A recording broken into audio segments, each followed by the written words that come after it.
저는 오늘 사사기의 말씀을 의도적으로 선택을 했습니다. 우리가 성경을 보면 창세기에 하나님께서 무에서 유를 창조하시는 놀라운 창조 역사를 봅니다. 우주의 시작, 인간의 시작, 민족의 시작, 특별히 아브라함의 선택으로 구원받는 그 언약 백성의 시작, 이 모든 것들이 이제 시작이 되는 아주 흥미진진한 이야기들이 많습니다.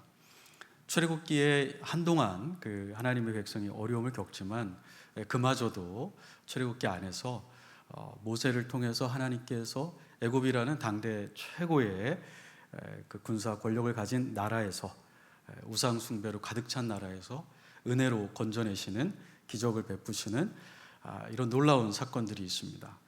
또 레위기 약간 법적인 게 좀 많고 조항들이 있지만 그래도 하나님을 예배하기 위해서 우리가 어떻게 살아야 되는지 잘 보여주고 있고, 민수기, 신명기 가면서 이제 이스라엘 백성들이 광야에서 어떻게 하나님을 섬기고 또 그러면서도 어떻게 배역하고 어떤 일이 있었는지 그걸 보게 됩니다. 오르락 내리락 하는 거죠. 그런데 이제 결국 모세는 하나님의 부르심을 받고 그 어떻게 될까, 이 백성이 하나님이 약속한 땅으로 들어갈 수 있을까? 신명기에 보면 이제 하나님께서 약속을 해주십니다. 모세는 떠나지만 하나님이 하나님의 종 여호수아를 세워서 약속의 땅으로 끝내는, 인도하실 것을 보여주십니다. 여호수아서를 읽으면 여리고성의 그 멸망이라든지 정말 그 강력한 가나안 지역의 적들이 여호와의 이름 앞에서 어떻게 하나님의 심판을 받고 하나님의 백성들에게 길을 내어주는지를 아주 흥미진진하게 보게 됩니다. 그런데 모든 하나님의 사람은 하나님이 부를 때가 있죠. 이 땅에서의 생명이 끝날 때가 있습니다. 이 영웅 여호수아도 수명을 다하고 이제 주님의 부르심을 받게 되었습니다. 그런데 문제가 있죠. 어떤 문제가 있냐면 하나님이 약속한 가나안 땅을 온전히 차지하지 못했습니다. 아직도 점령해야 될 땅이 너무나 많이 남아 있었습니다. 그래서 여호수아가 여기에 대해서 많은 약속들을 주게 됩니다. 그리고 이제 여호수아가 없는 상황에서 오늘 읽은 우리 사사기 1장에 이스라엘 민족들이 모여서 하나님이 그들에게 명령하신 약속의 땅에 대한 완전한 점령, 이걸 어떻게 할 것인가, 이제 지도자가 없는데 어떻게 할 것인가, 이제 하나님께 이렇게 묻는 장면이 나옵니다. 그리고 우리가 다 읽지는 않았지만 사사기 1장은 그래도 여호수아 이후에도 이 하나님께서 이스라엘 백성과 함께하면서 하나님이 이스라엘 백성에게 승리를 주시는구나 하는 것들을 좀 볼 수가 있습니다. 그런데 1장 우리가 읽지 않은 27절 이후부터 가게 되면 상황이 조금씩 어려워지기 시작합니다.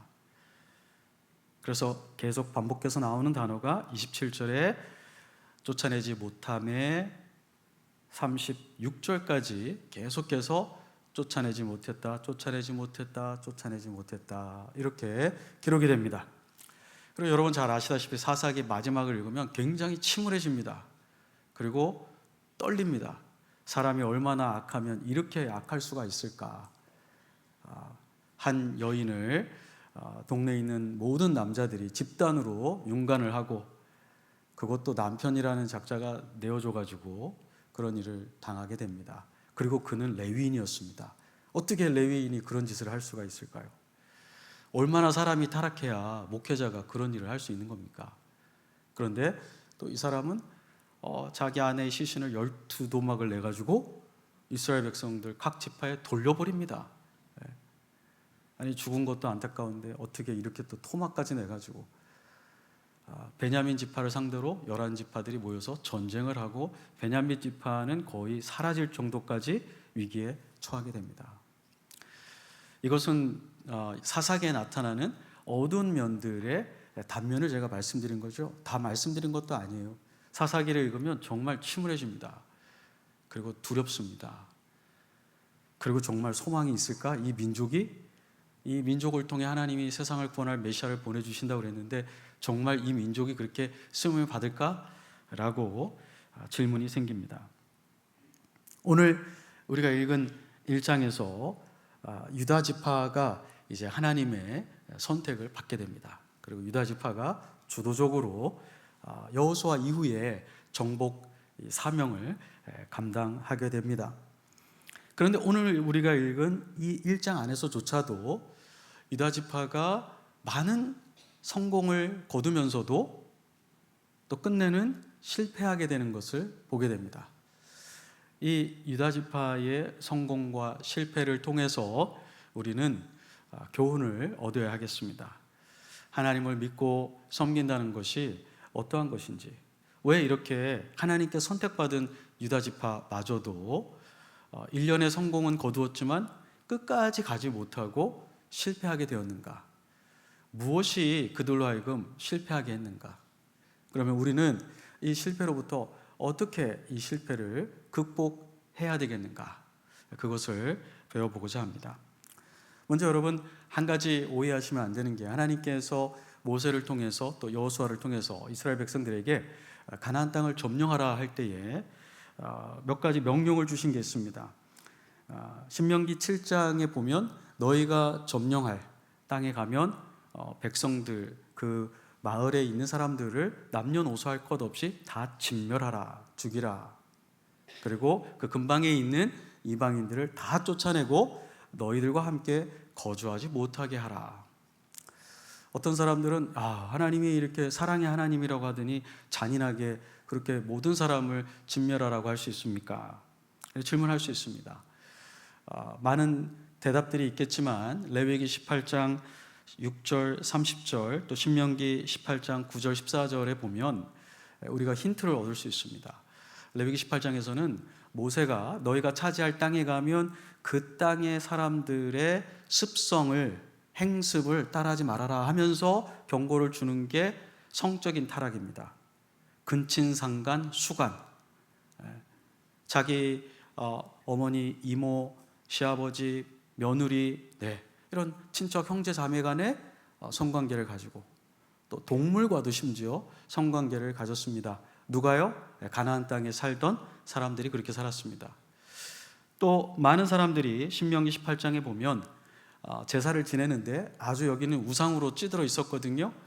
그런데 우상 숭배가 얼마나 도가 지나쳤는지 자기의 어린 자식들을 불로 태워서 제사를 지내는 인신공양의 이런 끔찍스러운 죄들을 범하고 있었습니다. 하나님께서 무죄하게 선하게 살고 있는 민족을 심판하신 것이 아닙니다.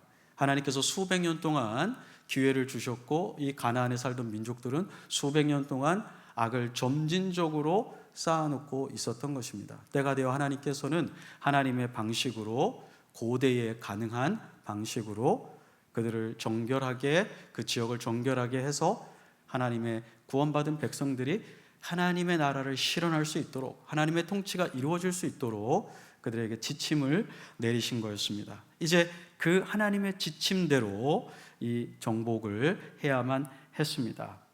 오늘 읽은 우리 성경에 보시면 유다가 여러 번에 걸친 전쟁에서 이렇게 승리를 하게 됩니다.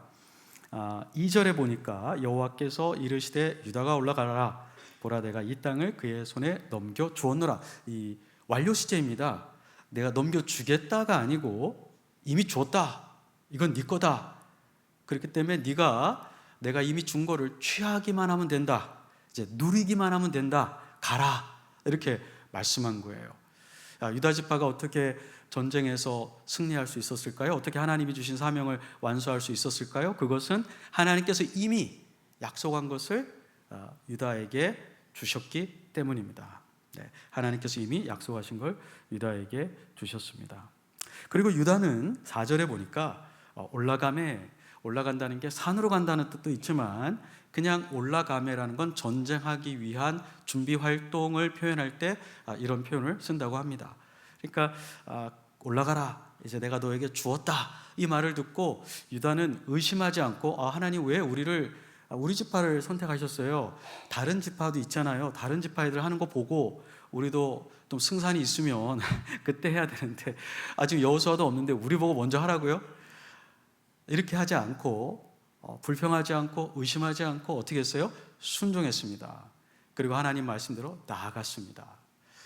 네, 우리가 하나님 앞에서 성공적인 신앙생활, 복된 신앙생활을 할 수 있는 것은 하나님이 명령하셨을 때에 그것을 순종하는 것입니다.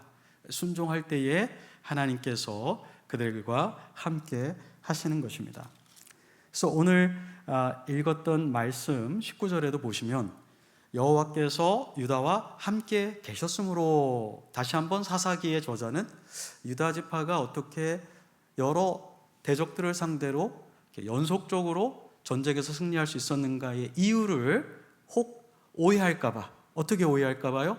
유다 지파가 힘이 세가지고 유다 지파가 무기가 좋아서 군인이 많아서 승리했다라고 착각할까봐 사사기의 저자는 반복적으로 유다 지파의 승리의 배후에 진짜 승리의 원인은 누구에게 있다는 걸 말하고자 할까요?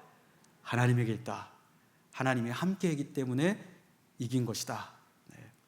우리가 많은 신앙의 도전 가운데 있습니다. 재정적인 도전도 있을 수 있고 육체적인 도전도 있을 수 있고 관계에서의 도전도 있습니다. 영적인 도전도 있고요. 그러나 이런 많은 도전 가운데에서 하나님이 우리와 함께 하신다면 우리는 승리자가, 영적인 승리자가 될 수 있습니다. 그런데 그렇게 하나님께서 함께 하실 때에는 한 가지 조건이 순종하는 것이었습니다. 이렇게 유다 지파가 순종함으로써 하나님께서는 유다 지파의 영광을 드러내신 것이죠. 사실 창세기 49장 10절에 보면 야곱이 죽으면서 자기 아들들에 대한 예언을 할 때 유다를 향해서 이렇게 얘기합니다. 유다로부터 이제 다스리는 그 홀이 나올 것인데 실로가 오시기까지, 우리 신약적으로 보면 이제 평강을 가져오는 분 예수 그리스도가 오시기까지 왕이 이 유다 지파에서 나올 것이다. 이 통치의 홀이 끊어지지 않을 것이다. 그리고 모든 민족이 이 유다 지파에서 나오는 왕에게 복종하게 될 것이다. 이건 여러 의미가 있죠. 유다 지파로부터 이제 이스라엘 민족의 왕들이 나올 것이다. 그리고 더 궁극적으로는 진정한 왕 예수 그리스도가 오게 될 것이다. 이렇게 약속을 해 주었습니다. 그래서 하나님께서는 지금 자신이 야곱을 통해서 주었던 이 약속을 현재 유다 지파를 통해서 이루어 가고 있는 것입니다. 그런데 유다 지파의 그 전쟁의 승리 가운데서 우리가 19절에 보면 참 이상한 표현을 발견하게 되죠. 여호와께서 유다와 함께 계셨으므로 그가 산지 주민을 쫓아내었으나, 자, 산에 가나안 백성들이 오래 진을 치고 살고 있었습니다. 이 강력한 이 대적들을 물리칠 수 있었던 것은 여호와께서 유다 지파와 함께 했기 때문이죠. 그런데 그 다음 구절을 보세요. 골짜기의 주민들은, 이 골짜기의 주민이라는 건요, 진짜 뭐 협곡 거기에 사는 그런 분들을 말하는 게 아니고요, 산들이 이렇게 있으면 그 산 아래를 골짜기라고 하고, 산 아래는 사실 평지들이 많이 있는 평야지대입니다. 그 높은 산 말고 산 아래 낮은 평지에 사는 사람을 골짜기에 사는 사람들 이렇게 불렀습니다. 이 평지에 사는 사람들은 철병거가 있었으므로 그들을 쫓아내지 못하였다, 이렇게 얘기하고 있습니다. 근데 이상하지 않아요? 하나님이 함께 하셨는데, 그러면 청동 무기를 가진 대적은 이길 수 있는데 청동보다 더 강력한 철의 무기를 가진 대적은 하나님이 아무리 해도 안 된다는 얘기일까요? 그건 아니잖아요, 그죠? 하나님이 이집트에서도 건져내시고 아모리 왕 옥에게서도 건지시고, 그런데 어떻게 이런 표현이 가능할까요? 하나님이 함께 하셨는데 골짜기 주민들은 철병거가 있으므로 그들을 쫓아내지 못했다. 철병거가 하나님보다 더 강력하지는 않습니다. 왜냐하면 이미 이 가나안 백성들이 철병거가 있다는 것은 익히 알려져 있던 사실이었습니다. 그래서 여호수아 17장 18절에 보면 여호수아가 앞으로 일에 대해서 예언을 하면서 이제 백성들에게 땅을, 하나님이 주신 땅을 정복하라 하면서 이렇게 얘기합니다. 가나안 족속이 비록 철병거를 가졌고, 여호수아가 알고 있었어요. 그리고 이스라엘 백성들도 이미 알고 있었어요. 다만 문제는 이스라엘 백성에게는 철병기가 없었습니다. 이스라엘 군대가 철병기로 완전히 무장하게 되는 건 다윗을 지나 솔로몬 때가 되어야만 가능합니다. 그 이전까지는 이스라엘 민족은 전쟁을 하면서도 군인들이 다 철병거, 철로 된 칼, 방패 이런 것들을 가지지 못했습니다. 그러나 여호수아는 뭐라고 하냐면요, 가나안 족속이 비록 철병거를 가졌고 사실이다, 우리보다 무기가 강하다, 청동으로 철을 상대하기는 어렵다, 그리고 그들은 강하다, 그러나 내가 능히 그 가나안 족속을 쫓아낼 것이다, 이렇게 하셨어요. 비록 가나안 족속이 철병거를 가지고 있고 너희들보다 강력한 군대를 가지고 있지만, 그러나 너희가 그들을 쫓아내리라. 누구 때문에요? 하나님 때문에요. 하나님이 함께 하시기 때문에요. 하나님이 함께 하시면 우리의 대적이 얼마나 많은 수가 있든지, 얼마나 강력한 무기를 가지고 있든지 하나님을 이길 수가 없는 것입니다. 그럼에도 불구하고 이 유다 지파는 실패했습니다. 어떤 걸 실패했어요? 하나님께서 진멸하고 쫓아내라 했는데 쫓아내지 못했어요. 우리가 읽지는 않았지만 18절에 보면 유다가 또 가사 및 그 지역과 아스글론 및 그 지역과 에그론 및 그 지역을 점령하였고, 여기 가사가 있죠. 아스글론, 에글론, 이 지역이 현재 팔레스틴 지역 도시들 이름이에요. 그리고 뉴스에 보시면 이스라엘하고 가자 지구가 막 전쟁한다 그러죠. 그 한국말로 가자가 우리말 성경의 가사예요. 똑같은 지명이에요. 똑같은 곳이에요. 근데 그곳을 현재 이스라엘도 점령을 못 하잖아요. 근데 예전에 유다 지파가 여기를 점령을 했어요. 그러니까 강력한 블레셋 사람들을 점령을, 평지에 있는데도 점령을 했는데 어떤 사람들은 점령하지 못했냐면 철병거가 있는 사람은 점령하지 못한 것이죠. 이 결과 어떤 일이 생기냐면, 이제 유다 지파가 이스라엘 12지파의 대표였는데 이 대표격이고 하나님이 특별히 왕이 나올 가문으로 선택한 이 믿음의 명가인 유다 지파가 실패를 보여주기 시작하면서 다른 지파도 같은 전철을 밟기 시작합니다. 21절에 보니까 베냐민 자손은 예루살렘에 거주하는 여부수 족속을 쫓아내지 못했다, 이렇게 얘기합니다. 22절에 요셉 가문을 보면 베델을 치러 올라가니 여호와께서 그와 함께 하시니라. 그래서 결국 요셉 가문이 베델을 차지하긴 차지하는데 베델에 있던 모든 가나안 족속을 척결하지 못합니다. 어떤 한 사람이 나와서 그 사람이 성의 입구를 보여주자 거래를 해서 협약을 맺고 그 사람을 살려주는 대신에 정보를 얻고 이 성을 점령하게 됩니다. 그리고 그 사람은 나아가서 루스라는, 베델의 옛날 이름이 루스거든요. 그 루스라는 도시를 새로 다시 건설합니다. 하나님의 뜻은 하나님이 주신 땅에서 이 죄악된 가나안의 문화가 사라지는 거였습니다. 가나안의 윤리, 가나안의 종교가 사라지는 것이었습니다. 그런데 이 요셉 지파는 여호와께서 함께 하심을 힘입어 성을 빼앗기는 했지만 여호와께서 말씀하신 대로 온전히 순종하지 않아서 결국 가나안의 문화, 가나안의 종교가 여전히 위치만 다르지 다른 곳에서 버젓이 존재하게끔 이런 일들을 만들어내었습니다. 안타까운 것은 27절부터 보게 되면 이제 므낫세 지파와 다른 많은 지파들의 정복 과정을 보여주는데, 쫓아내지 못하매 28절 다 쫓아내지 아니하였더라. 29절 쫓아내지 못하매 이렇게 되어 있어요. 그리고 심지어 31절에 보면 아셀 지파 같은 경우에는 쫓아내지 못하고 32절에 아셀 족속이 그 땅 주민 가나안 족속 가운데 거주하였다. 이 표현이 굉장히 중요합니다.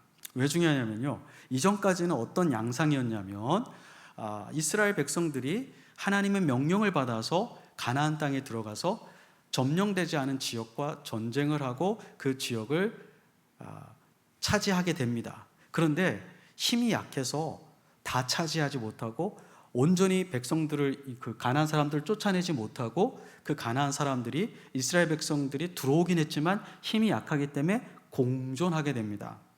그런데 아셀 지파와 납달리 지파 32절과 33절에 보면 상황이 바뀌어서 아셀 지파와 납달리 지파가 가나안 족속들 안에 마치 새빵살이 하는 것처럼 그렇게 한 땅을 허락받듯이 거기 비비고 있는 거예요. 원래는 그 땅 전체가 다 하나님의 백성의 땅이에요.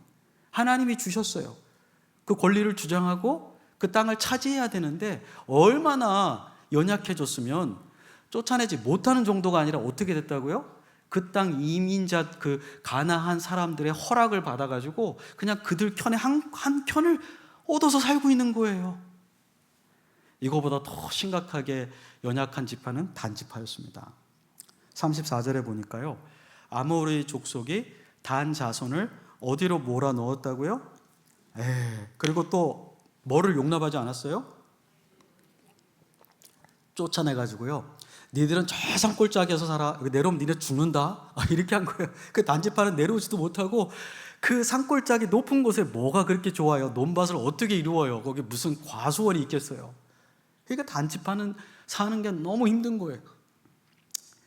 그 정도로 이제 이스라엘의 그 한 지파는 정말 처참한 지경에 이르게 되었습니다. 자, 하나님의 그 선택받은 대표적인 유다 지파가 전쟁을 이끌어 갑니다. 여호수아 이후에. 그래서 언뜻 보면 승리하는 것 같은데 어느 순간에 보니까 이 믿음의 명가인 유다 지파도 실패를 해요. 그 승리가 이제 중지되는 거죠. 그리고 유다 지파가 그런 지경에 이르니까 베냐민 지파, 므낫세 지파, 모든 지파들이 이 유다 지파보다 더 연약해지고 더 타락하게 되어서 하나님의 명령을 지킬 수 없게 될 뿐만 아니라 어떤 지파들은 쫓겨나다시피 거의 그들의 그 대적들의 은혜를 힘입어 간신히 존재할 수 있을 만한 지경에 이르게 되었습니다. 왜 이런 일들이 생겼을까요? 첫 번째, 유다를 비롯한 모든 지파가 두려움에 쌓여 있었기 때문입니다. 두려움입니다. 철병거라고 특별히 성경은 강조하고 있습니다. 네, 이 철병거에 대한 것들은 영화를 보셔도 알겠고 역사책을 보셔도 알겠지만 청동으로 된 거, 이런 거하고는 상대가 되지 않습니다. 철은 깨지지 않습니다. 그러나 청동으로 만든 무기는 철과 부딪히면 깨어집니다. 그러니 전쟁에서 어떻게 승리하겠습니까? 또 병거, 이스라엘 백성들은 병거가 없었어요. 마병이 있었다는 거죠. 근데 그 마병의 그 테두리들을 단단한 철로 보호하고 있었다는 것입니다. 이걸 보고 두려움에 떨었던 것입니다. 그러나 우리는 이 두려움에 떨어서 하나님이 주신 우리의 사명을 포기하거나 연기하거나 실패해서는 안 되겠습니다. 왜냐하면 신명기 31장 6절에 보면 하나님께서 이미 모세를 통하여 이런 약속을 이 가나안을 정복해야 될 사람들에게 주셨기 때문입니다. 너희는 강하고 담대하라, 두려워하지 말라, 그들 앞에서 떨지 말라. 하나님 미리 아셨어요. 하나님의 백성들이 자신들이 경험해 보지 못한 강대한 민족을 만났을 때, 자기들이 가지고 있지 않는 강력한 무기를 만났을 때 하나님이 말씀하신 명령이 있지만 순종하지 못하고 두려워서 뒤로 물러나고 포기할 것을 아시고 그들에게 당부하신 것입니다. 떨지 마라. 이는 내 하나님 여호와가 그가 너와 함께 하시며 결코 너를 떠나지 아니하시며 버리지 아니하실 것이다. 하나님께서 미리 약속해 주셨습니다. 어떠한 환경이 우리를 가로막고 있더라도 하나님 우리와 함께 하시고 우리를 떠나지 아니하시고 우리를 버리지 아니하신다. 그러니 하나님이 주신 명령을 순종하고 실천하라. 그러면 하나님의 영광을 볼 것이다. 신약 성경에도 이와 같은 약속이 신약 교회에게 주어져 있습니다. 히브리서 13장 5절에 보면요, 히브리서는 이제 유대교에서 기독교로 나온 사람들이 사회적인 어떤 유대인들의 이런, 그리고 국가적인 핍박 가운데에서 이제 내가 너무 이 기독교 신앙 때문에 살기 힘드니까 원래 유대교로 돌아가야겠다라고 고민하는 그런 사람들에게 주로 쓰여진 책인데요, 13장 5절에 이런 말씀이 있습니다. 돈을 사랑하지 말고 있는 바를 족한 줄로 알라. 그가 친히 말씀하시기를 내가 과연 너희를 버리지 아니하고 과연 너희를 떠나지 아니하리라. 이 신앙 때문에 경제활동이 어려워진 사람들이 있어요. 신앙 때문에 자기 가족 가문에서 쫓겨난 사람이 있어요. 신앙 때문에 더 이상 믿지 않는 사람들과 비즈니스 하기가 어려워지게 된 사람들이 있어요. 유대인들과 상종하기가 어려워진 사람들이 있어요. 그래서 이 사람들의 생존의 문제가 달린 거죠. 이 생존의 문제 앞에 어떡할까? 내가 정말 예수님을 믿고 이 세상에서 살아갈 수 있을까? 이렇게 고민하던 자들에게 히브리서 기자는 얘기합니다. 돈을 사랑하지 말아라. 무엇이든지 있는 것을 족한 줄로 알아라. 하나님께서 너희와 함께 하시고 하나님이 너희를 버리지 않고 과연 너희를 떠나지 아니할 것이다. 의식주의 문제에 두려워하지 말고 하나님을 경배하라. 하나님의 뜻을 실천하라. 이렇게 말하고 있습니다. 하나님께서 우리와 함께 하실 뿐만 아니라 하나님이 우리를 위하여 전쟁에서 싸우시는 분이십니다. 여호수아 23장 3절에 보면 여호수아는 이미 이것을 알고 있었습니다. 그래서 그 백성들에게 이렇게 얘기합니다. 너희의 하나님 여호와는 너희를 위하여 싸우시는 이니 너희 하나님 여호와가 너희 앞에서 그들을 쫓아내시리라.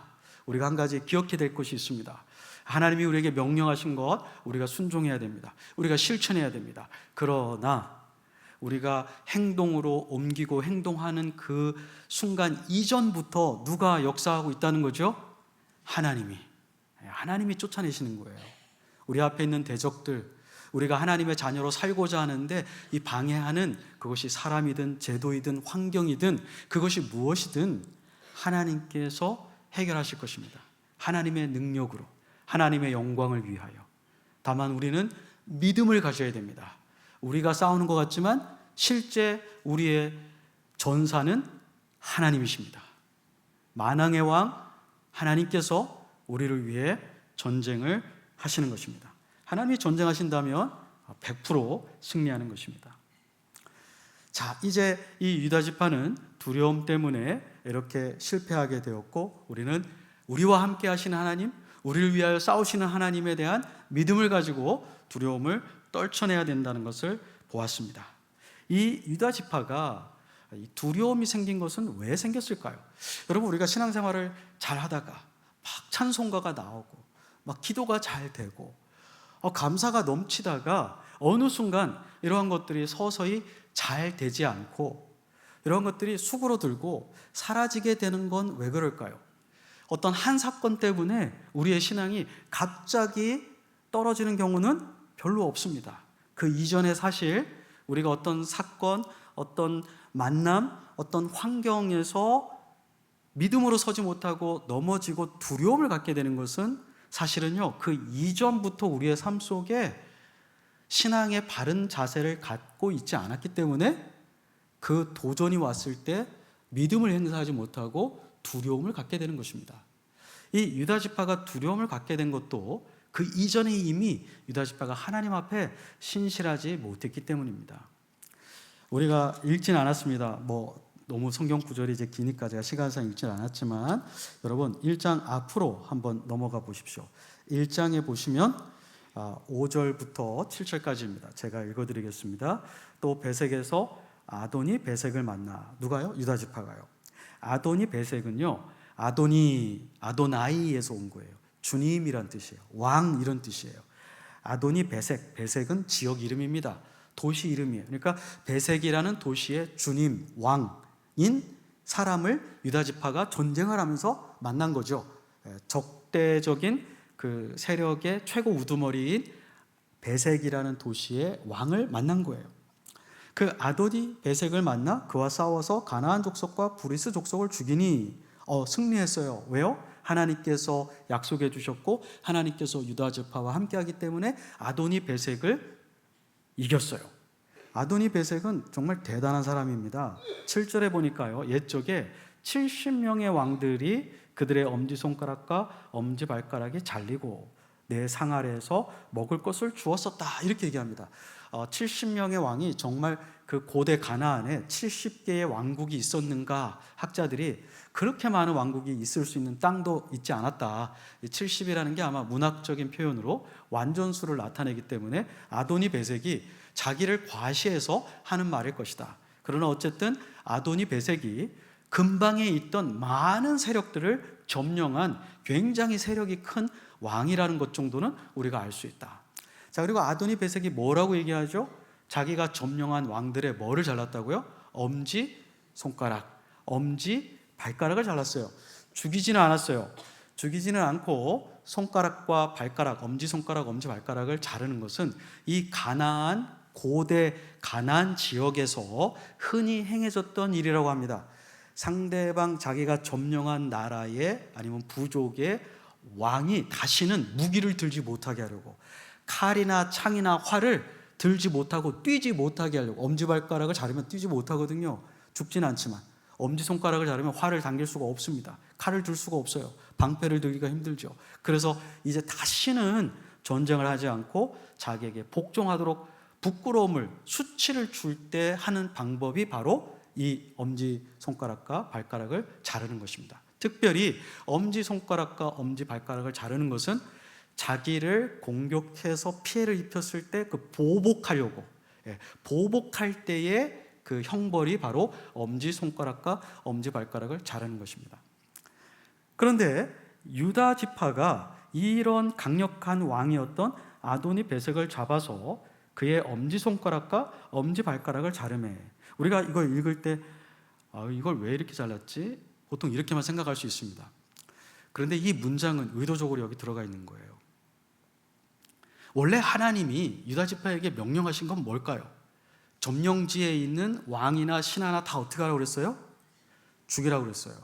개인적인 보복이 아니고 그동안 행했던 죄악에 대해서 하나님이 이제 심판하시는 거예요. 그런데 유다 지파는 그거를 알았을까요? 몰랐을까요? 알죠. 모세와 여호수아가 반복적으로 계속 명령을 주는데 어떻게 모르겠습니까?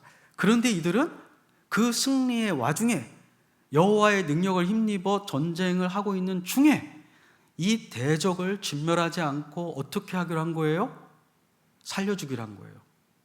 근데 하나님이 그렇게 하라고 명령하신 적이 없어요. 하나님의 결정에 어긋나지만 자기들 마음대로 그렇게 한 거예요. 여러분, 여기 사사기에 보시면 아주 흥미로운 표현들이 반복적으로 나올 때가 있죠. 사사기 17장 6절, 18장 1절, 19장 1절, 21장 25절. 그때에 이스라엘의 왕이 없으므로 사람들이 각각 행동을 하는데 어디 좋기에 했다고요? 뭐 좋기에? 자기 눈에 좋으면 그저 좋은 거예요. 자기 눈에 좋으면 그냥 행하는 거예요.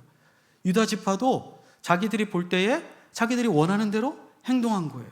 하나님의 명령이 있는데도 그 명령을 마음속에 깊이 새기고 실천하지 않고 자기들 눈에 보기 좋은 대로. 왜 그랬을까? 우린 정확하게 그 이유를 알 수 없습니다. 아마 자신들이 승리한 걸 이 대적을 살려놓고, 그러나 부끄럽게 평생 이렇게 살게 하면서 자신들의 영광을 자랑하려고 했는지 그건 모르겠습니다. 아니, 어쩌면 하나님의 명령이 있음에도 불구하고 자신들은 아도니 베색을 죽이기까지 하는 건 너무한가? 라고 생각했는지 알지 못합니다. 그러나 분명한 건 이들이 아도니 베색에게 향한 하나님의 뜻을 집행하지 않았다는 것입니다. 부분적으로 집행했죠. 전쟁을 하긴 했는데 완전히 준행하지는 않았어요. 부분적으로 행했어요. 또한 이들이 하나님의 명령에 부분적으로 순종했을 뿐만 아니라 똑같이 행했어요. 뭐하고 똑같이 행했어요? 자신들이 그 땅에서 쫓아내야 될 우상 숭배자들, 도덕적으로 타락하고 폭력으로 가득 차 있는 그 땅 백성의 관습을 자기들도 그대로 취했어요. 이스라엘의 법에 이 전쟁에서 정복한 자의 엄지손가락과 엄지발가락을 자르는 법이 없습니다. 그리고 자기에게 피해를 입혔을 때 그 피해 입은 사람에게 보복하는 이 율법도 이러한 것들을 포함하고 있지 않습니다.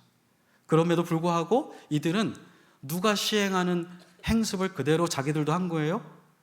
가나안 사람들이, 하나님을 경외하지 않는 가나안 사람들이 행하는 그 윤리, 그 행동 양식, 삶의 태도를 취했어요.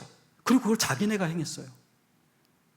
왜 하나님의 백성이 믿음으로 승리하는 삶을 사는 것 같은데 어느 순간에 가서 실패하는가? 자세히 살펴보면요, 세속화가 이루어져서 그래요. 세속화. 이스라엘 백성들은 가나안 땅에 살아야만 합니다. 가나안 땅에 정착해야 됩니다. 그러나 하나님이 금지한 게 있어요. 가나안이 이스라엘 사람들의 마음속에 있으면 안 돼요. 근데 이스라엘 사람들은 이 가나안에 살면서 가나안의 문화와 종교와 비도덕적인 이런 것들을 완전히 제거하지도 못했고, 여기에 살면서 은연중에 가나안의 정신이, 가나안의 가치가, 가나안의 행동 양식, 윤리가 그 이스라엘 사람들의 생각과 마음속에 들어가게 된 거예요. 이게 세상과 동화되는 겁니다. 세상과 친구가 되는 거예요. 세상이 하는 걸 나도 하는 거예요. 이렇게 될 때 우리의 신앙은 약해지게 됩니다. 그리고 어려운 문제에 부닥치게 되면 두려움 때문에 하나님의 명령에 순종하지 못하게 되는 것입니다. 우리를 두렵게 하는 것이 무엇인지 모르겠습니다만, 그러나 우리가 그 두려움에서 이기고자 한다면 지금 이 시간 우리를 세상과 같아지게 만들려고 하는 세상의 가치, 행습, 태도, 윤리, 이런 것들을 말씀으로 제거하고 성령으로 거룩해져야만 하는 것입니다. 또 이들이, 유다 지파가 이렇게 실패하게 된 데에는 타협이 있었습니다. 어떤 타협이 있었냐면요, 살려주는 타협이 있었을 뿐만 아니라, 우리가 읽지는 않았지만 아까 잠깐 제가 말씀드렸는데 22절부터 26절에 보면은 이 요셉 가문도 여호와와 함께 하시니라, 여호와께서 그와 함께 하시니라 라는 문구가 있음에도 불구하고 하나님께서 기뻐하지 않는 일을 행하죠. 그 성을 완전히 진멸하지 않고 그 성에 있던 사람을 살려놓아서 그 사람으로 하여금 다른 곳에서 가나안의 문화와 종교와 시스템이 계속 유지되게 한 그러한 타협을 보게 됩니다. 우리도 이 세상에서 믿음으로 살아야지, 믿음으로 살아야지 하면서도 이 세상 사람들과 여러 가지로 타협을 합니다. 하나님이 주신 말씀을 준행하기가 너무 힘든 거예요. 이 철병거가 있는 사람들을 쫓아내지 못하고 뒤로 물러났다는 것은 유다 지파가 현실과 타협했다는 것입니다. 그냥 이 정도까지 해서 만족했다는 겁니다. 하나님 저기까지 다 점령하고 이 사람들 다 쫓아내라고 하셨지만 이것도 힘든데 어떻게 이것까지 해? 이것만 했어도 된다. 우리 이것만 해도 우리 산다. 우리 지파 충분해. 하나님 저기까지 다 하라고 했지만 저기까지 하려면 너무 힘들어. 그냥 우리 여기에서 만족하자.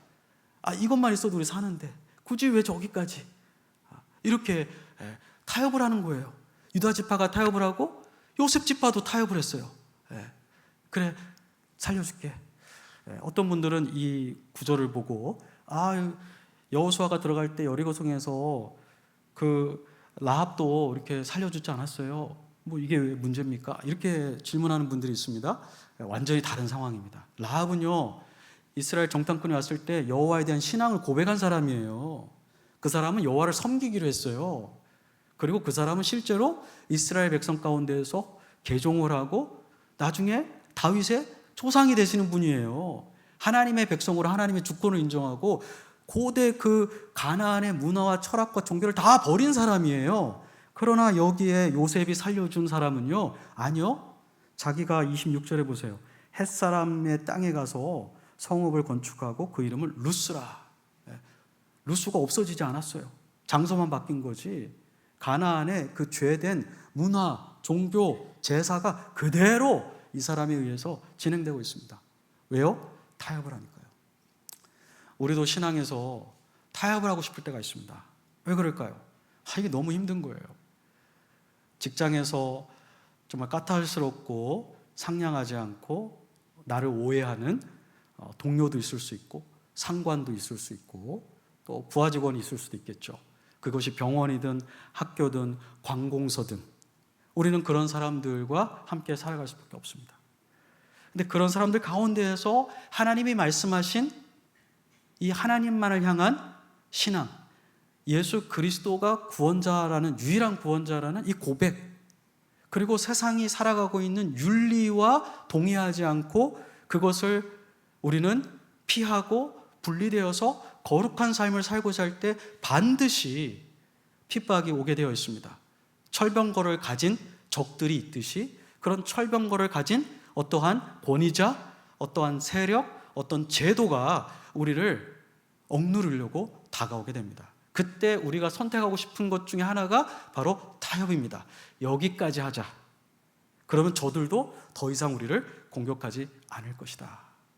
이 타협이 유다 지파뿐만 아니라 모든 지파에게 다 있었습니다. 타협의 결과 어떻게 되었습니까? 하나님이 약속하신 땅을 얻지 못하는 정도가 아니라 단 지파에서도 보셨지만 이제는 하나님의 백성들이 어떻게 돼요? 쫓겨나서 내려오지도 못하고. 여러분, 우리의 신앙이 개토화되어서는 안 됩니다. 개토 아시죠? 고대 아니죠. 2차 세계대전에 독일이 유대인들을 모아두고 나오지 못하게 딱 가두어뒀습니다. 너희들은 여기서만 살아라. 우리의 신앙이 개토화되어서는 안 됩니다. 우리의 신앙은 세상으로 파고 들어가야 됩니다. 파고 들어가려면 타협해서는 안 됩니다. 하나님의 말씀대로 어떠한 일이 있어도 순종하시는 여러분들 되시기를 바랍니다. 여러분, 여기에 보시면 20절에 그들이 모세가 명한 대로 헤브론을 갈렙에게 주었더니 그가 거기서 안악의 세 아들들을 쫓아내었다. 유다 지파는 다 순종하지 않았지만 그래도 그 중에 개인 갈렙은 여호와의 말씀에 순종했습니다. 세상 사람들이, 많은 교회들이 어떠한 길을 걷든 거기에 신경 쓰지 마시고 그것으로 나의 연약함, 나의 타협, 나의 두려움, 나의 세속화됨을 변명해서는 안 됩니다. 그들은 그들이고 나는 하나님 앞에 나의 본분, 믿음의 본분, 믿음의 자리를 지켜야 합니다. 그렇기 때문에 사사기는 이 갈렙 집안의 이 승리를 굳이 기록하고 있는 것입니다. 지파로서는 하나님 앞에 온전히 신실하지 못했지만 그 지파 안에 있는 누군가는 그럼에도 불구하고 시대 정신을 거스려 하나님의 말씀을 순종했다는 것입니다. 저는 여러분 한 분 한 분이 다 그러한 분 되시기를 바랍니다. 여러분, 계시록 3장 18절에 이런 말씀이 있습니다. 3장 8절에 이런 말씀이 있습니다. 필라델피아 교회에게 주신 예수님의 말씀인데요. 너희가 적은 능력을 가지고도 내 말을 지켰고 내 이름을 배반하지 아니하였다. 너희가 이긴 자들이다. 우리가 능력이 적기 때문에 철병거를 이기지 못하는 게 아닙니다. 우리가 능력이 적으면 어때요? 하나님께서 모든 것을 소유하시고 모든 전능한 분이신데요. 그분이 우리를 위해서 싸우시는데요. 다만 우리에게는 온전한 믿음이 필요합니다. 빌라델피아 교회처럼 로마 제국의 핍박 가운데서도 능력은 부족했어요. 경제적으로도 정치적으로도 그들을 지켜줄 사람들이 없었어요. 그러나 만왕의 왕 예수 그리스도를 머리로 하는 그 교회로서의 본분을 지켰기 때문에 주님께서 네가 능력은 별로 없었지만 내 말을 지켰구나, 나를 배반하지 않았구나, 잘했다, 이렇게 칭찬하시고 상급을 주시는 겁니다. 이런 은혜가 여러분 모두에게 있기를